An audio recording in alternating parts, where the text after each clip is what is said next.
Hello दोस्तों, आप सभी का स्वागत है ज्ञान स्टोरी चैनल में। चैनल को सब्सक्राइब जरूर कर ले।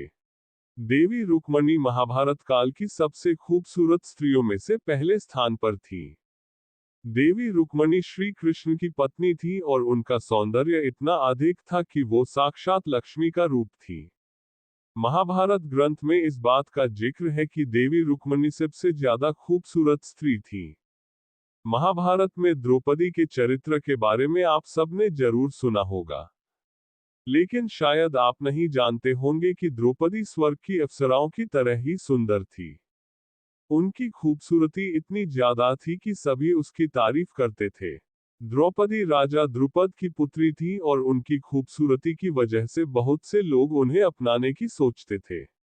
लेकिन राजा द्रुपद ने द्रौपदी के विवाह के लिए स्वयंवर रचा और अर्जुन ने स्वयंवर जीतकर द्रौपदी से विवाह कर लिया।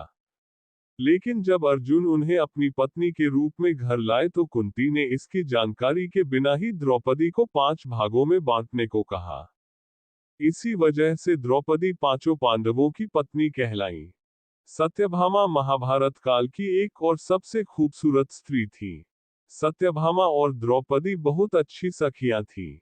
वो दोनों आपस में एक दूसरे से साथ अपने कई गुणों को बांटती थी।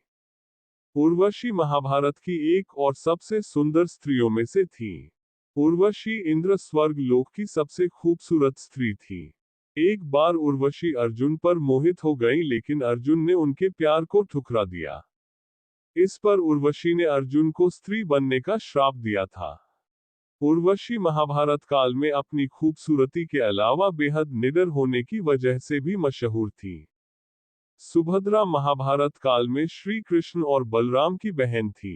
एक समय अर्जुन सुभद्रा की खूबसूरती पर मोहित हो गए और उनसे शादी का प्रस्ताव रखा।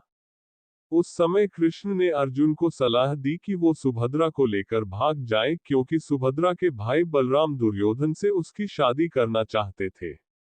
गंगा शांतनु की पहली पत्नी थी और महाभारत की सबसे खूबसूरत स्त्रियों में से एक थी। गंगा की खूबसूरती से आकर्षित होकर शांतनु ने गंगा से शादी की इच्छा रखी।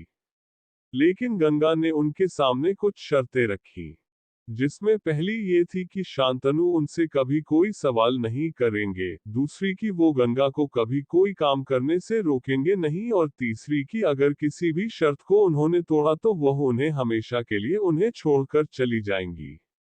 महाभारत के समय की और द्वापर युग की ये स्त्रियां अपनी खूबसूरती के लिए जानी जाती थी और वास्तव में उनकी एक झलक लेना भी उस समय के लोगों के लिए मुश्किल था।